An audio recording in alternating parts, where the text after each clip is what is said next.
তো আজকে কোনো মুভি রিভিউ বা কোনো অন্য টপিক নিয়ে কথা বলবো না। আজকে জাস্ট একটা ভিডিও নিয়ে কথা বলবো, যে ভিডিওটা কিছুক্ষণ আগে আমি দেখেছি। আমার মনে হলো আপনাদেরকেও দেখানো বা আপনাদেরকেও দেখার জন্য অনুরোধ করা উচিত। সেজন্যই বলতে আসলাম। বাট স্টিল আমার মনে হয় যে এই ভিডিওটা আমি অনেক রিস্কে বানাচ্ছি, আগাগোড়া ভেবেচিন্তে আমাকে বানাতে হচ্ছে, কারণ যে টপিক নিয়ে ভিডিওটা আমি দেখেছি সেই টপিকটা আমি এক্ষুনি আপনাদেরকে বলবো। এবং আমার মনে হয় যদি আমি এই টপিকে বেশি কিছু বলতে চাই, কালকে সকালটা হয়তো আমার জন্য অন্যরকম হতে পারে, বা আমি এখানে নাও বসে থাকতে পারি, বা হয়তো জেলেও থাকতে পারি। তো সেই বিষয়ে আমি কোনো কন্ট্রোভার্সি করতে চাই না, জাস্ট মজার জন্য আপনাদেরকে একটা কথা বলছি।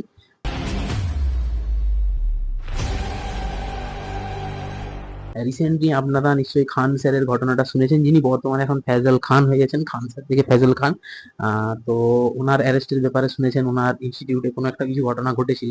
তো সেটাই উপরে ভিত্তি করে কিছুক্ষণ আগে একটা আমি ভিডিও দেখলাম, পুরাব ঝাঁ বলে ইউটিউবে একটি চ্যানেল রয়েছে, এবং গতকাল বা তার আগে ভিডিওটা পোস্ট হয়েছে। আমি যখন দেখি ভিডিওটাতে প্রায় 10 মিলিয়ন প্লাস ভিউজ রয়েছিল। তো ভিডিওটা আপনারা গিয়ে দেখুন। ওখানে ওখানে কিছু কিছু জিনিস বলা আছে, যে আমাদের আহ দেশ কেমন কি পরিস্থিতি রয়েছে, নিটের পেপার লিক হচ্ছে, বা হচ্ছে যে আপনার ক্যান্সারের উপকারিতা কি, ক্যান্সারের উপকারিতা কি। দেন আরো একটা জিনিস যেটা আমি দেখলাম, যেটা দেখে আমার সত্যি কথা বলতে সত্যি ভালো লাগলো জিনিসটা দেখে, যে আমরা কিভাবে নিজেদেরকে ভিখারির সঙ্গে কম্পেয়ার করে রাজা ভাবি। ঠিক আছে, সেটা ওখানে ক্লিয়ারলি বলা আছে। ঠিক আছে। আর তো যে জায়গাটা দেখুন আমার দোষ, সেই জায়গাটা আমি হচ্ছে নিজেকে ক্ষমা প্রার্থী, আমি সেই জায়গাটা নিজেকে ক্ষমা চেয়ে নিয়ে বা নেওয়াটাই বেটার, যেখানে আমার দোষ আছে। তো নিশ্চয়ই যে যার যেখানে দোষ আছে সেটা জানে, সেটা ক্ষমা প্রার্থী। বাট যেখানে যেটা দোষ নেই, সেটা কিভাবে আমাদের সমাজ, আমাদের দেশ বা যাই বলুন না কেন, কতটা নিচে নামতে শুরু করেছে, এবং যেই জিনিসটাকে আমরা বলতাম যে সমাজের দর্পণ, ঠিক আছে, তো সেই জিনিসটা ভারতবর্ষে কোথা থেকে কোথা পর্যন্ত চলে গিয়েছে, সেটা কল্পনা করার বাইরে। এখন যারা হয়তো সেটা দেখতে পায়নি বা দেখতে পাচ্ছেনি, তাদের ক্ষেত্রে আমার কিছু বলার নেই। বাট স্টিল যাদের এখনো চোখ মুখ নাক খোলা আছে, আই আই রিকোয়েস্ট তারা হচ্ছে যে জিনিসটা দেখুন, বুঝুন। আমার মনে হয় সবকিছু ঠিকঠাকের দিকে আছে বলে, যে যেভাবে আহ, ওই মানুষটা মানে মানুষের সেবা করার জন্য নিজেকে উজাড় করে দিয়ে আজকে বিপদে পড়লো, ঠিক আছে, সেভাবে আমাদের সবারই ক্ষেত্রে আমরা দেখেছি যে মানুষের মানে সাহায্য করলে বা আমরা যদি কোনো ভালো কাজ করি, বাঁশ ততই আমাদের কাছে আসে। ঠিক আছে। ये बड़ी अच्छी बात कही आप। তো সেটার একটা জলজান্ত বড় উদাহরণ সেটা।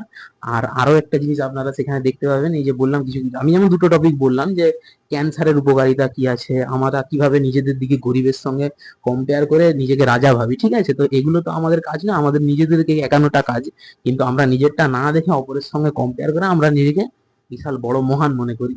তো আমি জানি ভিডিওর কমেন্টেও অনেক কমেন্ট বড় বড় ভরে যাবে। ঠিক আছে, আমাকে সেখানে এ করা হবে, আমি চাই সেই জিনিসটা হোক। আমিও সবার মতামত জানতে চাই, যে কিভাবে সমাজটা কোথা থেকে কোথা পর্যন্ত গড়িয়ে যাচ্ছে। ঠিক আছে, ওই জিনিসটাকে কারা কারা অ্যাপ্রিসিয়েট করে বা ওই জিনিসটাকে কারা কারা সাপোর্ট করে, আমি সেটাও দেখতে চাই। ঠিক আছে।